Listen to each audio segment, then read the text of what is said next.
Morning mga kabalyero. Nandito ako ngayon sa tinatawag na Bundok Banahaw. Nandito ako sa pinaka church nila. Dito yung pinaka para simbahan. Pero hindi siya normally yung gawang simbahan. Ito ay likha ng kalikasan. Ayan guys, ito yung pinaka simbahan. Ito ang tinatawag na Jerusalem. Dito sa Bundok Banahaw. Ayan guys. Ito yan. Ayan. Ganda guys, no? Tirig tayong kandila dyan. Dito ako sa loob ng presintahan guys. Sa loob ng kuweba.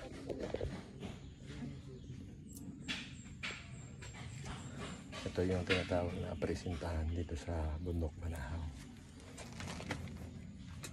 Sa loob ako ng cave guys. Kaya lang lumabas na ako at meron nating tao kasi. Ayan, papanik ka dyan sa hagdan. Para makabalik ka dun sa itaas. Papunta sa may Jerusalem simbahan.